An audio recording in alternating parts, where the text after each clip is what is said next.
The stasis chamber hissed open with the slow exhalation of dying secrets. Frost-laced vapors drifted over the floor like ghosts reluctant to leave, revealing the woman at the heart of Earth's most dangerous mystery, Commander Alina Voss. Her eyelids fluttered against the harsh fluorescence of the medbay aboard the SS Carmias, and for a moment, no one moved. Then she inhaled, shallow and ragged, like it hurt to breathe air again. Dr. Talenkor, chief xenophysiologist, stepped forward, his gloved hands trembling despite decades of clinical detachment. Vitals stabilizing. Neural patterns resynchronizing, she's alive. Fleet Marshal Yannick Heroine didn't react. He stared at the woman lying on the examination table, barely recognizing the officer he once mentored. Years had passed, but time had etched itself into her differently. Alina Voss had vanished 6 years ago during peace talks with the Crimson Fleet. Officially, she had died, a tragic symbol of diplomatic failure. Unofficially, Earth's intelligence division never stopped looking. She sat up abruptly, swinging her legs off the table with military precision, eyes scanning her surroundings like a soldier in hostile territory. "Where am I?" Her voice was hoarse, but steady. Orion stepped into her line of sight. "You're safe, Commander. You're back on an Earth vessel." Alina's gaze narrowed. "Earth?" The word was fragile on her tongue, like it no longer fit inside her. He nodded. "You've been missing for 6 years. We believed you were dead." Her jaw tensed. "Not dead. Imprisoned. Modified." She touched the base of her neck, where scar tissue formed a crude lattice. "They put something in me, watched me like I was some project." Silence thickened around her. Talon exchanged a look with Orion. The medical scans confirmed cybernetic implants, subdermal mesh, neural accelerators, tissue regeneration overlays. Nothing Earth-authorized. "They called it rebirth protocol," she said, more to herself. "Said I had potential. Said Earth wouldn't retaliate because Earth never does." Orion's voice was calm but brittle. "We chose diplomacy. We weren't ready for another war." Alina laughed once, a hollow, cutting sound. "And how did that work out?" He had no answer. Over the next 3 days, Alina underwent debriefing and psychological assessments, though it became quickly evident that no form of therapy could match the discipline she imposed on herself. She moved through the corridors of the Carmias like a revenant, watchful, calculating, unreadable. Officers whispered her name as she passed, some out of reverence, others out of guilt. The footage recovered from the Crimson Black site left little ambiguity about her captivity. She had been subject to brutal experimentation, interrogations, and even training simulations meant to force compliance. In one clip, she stood bloodied and unbroken before a Crimson general, refusing to kneel. She never broke, Orion said during a private conference with the Earth Diplomatic Council. "They tried to turn her into a weapon. They succeeded," murmured Chancellor Irianol, staring at the screen with something between awe and dread. That night, in the dark privacy of her quarters, Alina stood before a mirror. Her reflection showed faint circuitry pulsing beneath the skin at her temples. She touched it with careful fingers. Enhanced strength. Reflex latency reduced to near zero. A gift from her enemies. A weapon Earth didn't ask for, but now had. The door chimed. "Come in," she said without turning. A young officer entered, Lieutenant Cale Wren, part of the ship's security detail. Nervous, but respectful. "Commander, Fleet Marshal Orion requested your presence. A private briefing." She followed him without a word. The briefing room was sealed and soundproofed. Orion sat alone at the table, one screen glowing with encrypted data logs. "We've kept your return classified," he began. "Officially, you're still dead. That gives us options." Her brow arched. Options? To act outside protocol. The Crimson Fleet's actions violated every interstellar accord. But Earth still hesitates. They want confirmation, proof of their involvement. Proof that it wasn't a rogue cell that captured you. Alina leaned forward. "And what do you want, Yannick?" He looked at her like a man standing on a wire between duty and vengeance. "I want them to pay. But I also want Earth to stay standing when this is over." She smiled, faint and humorless. Then let me be your proof. It was not a request. It was a declaration. Later, in the shadows of the war room, she activated her old access codes, ones buried so deep in EarthFleet systems that even the central AI flagged them as mythic clearance. Her unit's name blinked to life. Echo Ward, classified Black Ops, disbanded after her presumed death. But in the dark corners of space, they'd simply gone silent. Waiting. She sent a single encrypted message. Phoenix rises. Assemble. Coordinates incoming. AV. By the time the message reached them, the quiet rumble of war had already begun to stir. Alina stood at the viewport, watching stars drift like silent witnesses across the void. The ghost of the woman she once was flickered in her reflection, quickly buried beneath the steel resolve of the soldier who remained. They had killed her once. Earth let that slide. They wouldn't be so lucky a second time. The diplomatic chamber aboard Valus Prime shimmered under the sterile glow of its suspended light panels. Transparent hollow walls pulsed softly with ambient data streams, treaty articles, fleet movements, casualty statistics. For the gathered delegates, it was a monument to interstellar negotiation. For Commander Alina Voss, it was a battlefield in disguise. She moved with calm precision, clad in the ceremonial blacks of the Sol Defense Fleet. The faint silver tracing around her collar marked her as a survivor of interstellar conflict, earned, not awarded. Eyes followed her every step as she entered, flanked by 2 Earth envoys and shadowed by Lieutenant Kale Wren, now her permanent attaché. No one expected her to be alive, much less standing on the floor where her death had once triggered galactic silence. At the far end of the hall sat Varric Keln, High Strategist of the Crimson Fleet. His crimson-tinted skin glistened beneath polished armor, face composed into the cold mask of a career warlord. The last time Alina had stood this close to him, she'd been bound to a grav chair with plasma needles pressed to her skull. "Commander Voss," he said smoothly, as though greeting a ghost were routine. "Your resurrection is impressive." "I wouldn't recommend it," she replied flatly. The accommodations were substandard. A ripple of unease passed through the chamber. Earth's representative stiffened. The Kavaria cord was fragile, held together by the fiction of mutual civility. No one had the appetite for war. Yet no one could ignore that Alina's presence shifted the balance, like a fault line beneath polished marble. The first hour passed in clipped exchanges. Trade routes, neutral zones, planetary border clauses, all posturing, all theater. Alina remained silent until the Crimson delegation brought up reparations. "You're requesting access to Terran orbital factories?"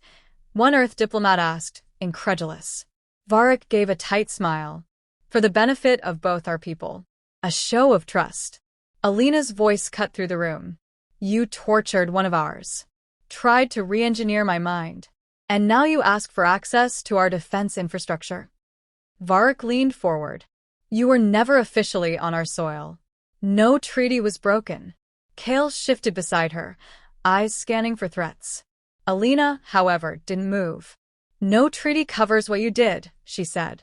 "And Earth won't forget it again." The silence that followed was not empty. It pulsed with consequence. That night, Alina stood alone on the embassy balcony, the skyline of Valus Prime sprawling beneath her like an ocean of crystal. Her neural implants hummed softly in sync with her heartbeat. Her memory, fragmented during captivity, had begun stitching itself together in bursts. Not just pain, but strategy. Layouts of Crimson facilities. Faces of guards. Names whispered in the dark. She recorded every one. "I shouldn't have let you come here," Kale said quietly behind her. He hadn't knocked. She didn't turn. "I insisted. They want you dead again." They never stopped. He stepped beside her. "Why let them get that close?" Her reply was a whisper. "Because the next time they try, I want the whole galaxy to see it." And they did. The explosion rocked the west wing of the embassy complex at precisely 3:14 local time. Alina had been reviewing satellite logs in her quarters when the blast wave shattered reinforced walls and threw her across the room. Sirens screamed. Flame-retardant drones swarmed the corridors like insects. Kale dragged her from the wreckage, blood trailing down one side of her face where shrapnel had grazed her cheek. "They're here," he growled, sidearm drawn. Crimson Strike Team. Internal breach coordinated. Alina wiped blood from her brow. Activate lockdown. Broadcast externally. Let Earth see. He hesitated. Orders are to keep it internal. Override, she snapped. If I die again, let them try it in front of the system.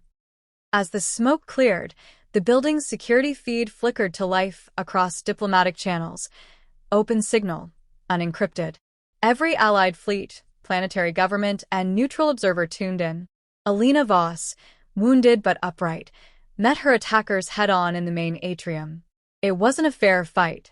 They underestimated her enhancements, her training, her fury. Her movements were precise and brutal, honed in a darkness few survived. She fought not to escape, but to send a message. By the time backup arrived, 7 attackers lay dead. The rest were captured or fled into off-grid tunnels. Kale approached her as she stood over the final body, breathing heavily, eyes burning like twin engines. "It's all over the commnet," he said. "The attack, the footage. Everyone's seen it." She didn't speak. Her knuckles were bruised, uniform torn, but she held herself like a flag refusing to lower. Back on Earth, the Senate chambers erupted. Civilian networks demanded retaliation. Neutral systems issued formal condemnations. The president of Earth Union stood before 1,000 cameras and said the words that would etch history into motion. They killed her once. Earth let that slide. The second time? Not so much. Alina returned to orbit within a day. As her shuttle rose from Valis Prime, she looked down one last time at the burning embassy compound below. No more negotiations. No more tolerance. They had asked what it would take to make Earth fight. They had found their answer. The stars above Crimson Prime burned dimmer now, muted by the shadows of the largest battle fleet Earth had deployed since the Jupiter uprising. Carriers, stealth corvettes, dreadnoughts, hundreds of ships arranged in a formation so precise it looked like a constellation of judgment. At the heart of it all stood the ESV Requital, and on its command deck, Admiral Alina Voss watched the tactical overlay without blinking. "This is vengeance wrapped in protocol," Kale murmured beside her, now wearing the black and gold of her hand-picked command. "Do you think they understand what's coming?" "They will," she said, her voice calm but flinty, "when they see the light go out of their sky." The last attack had done more than injure her. It had torn away the last veneer of Earth's restraint. The failed assassination on Valis Prime, viewed by billions, had ripped through diplomatic facades like plasma through alloy. Now, retaliation wasn't just authorized, it was demanded. Alina's old unit, Echo Ward, had reassembled in the shadows. Cybernetic tacticians, sabotage specialists, zero-gravity snipers. They had moved through enemy territory like rumor, disabling Crimson Fleet's eyes, ears, and pulse. By the time Earth's war machine arrived in orbit, Crimson Prime's defenses were half-blind and 2 steps behind. "Fleet formations are locked," came the voice of Commodore Ressa from the adjacent station. "All wings await your command." Alina didn't reply immediately. Her gaze remained fixed on the crimson-swirled planet below, where she'd once been imprisoned, altered, and left for dead. Her scars ached, not from pain, but from memory. "Broadcast to Crimson Command," she said at last. "Open channel." The bridge hushed. An instant later, a 3-dimensional projection bloomed in front of her, Varric Keln, draped in ceremonial armor, seated on a throne that now looked more like a tombstone. "I expected your return," he said, studying her like one might examine a weapon once thought lost. "You've brought quite the spectacle. Will Earth risk war for you again?" Alina stepped forward into the projection field. "You mistake this for risk. It's already over." His expression twisted. "Even if you win, you'll lose. Chaos will ripple through the sectors. Earth will wear the crown of fire." "No," she replied. "We'll wear the silence that follows it." She ended the transmission without ceremony. "Begin Operation Scorch Veil," she ordered. The first volley came from the orbital cannons of the Requital, coordinated beams that lanced through enemy defense satellites like skewers through fruit. Moments later, Earth's fleets surged forward in a cascade of disciplined fury.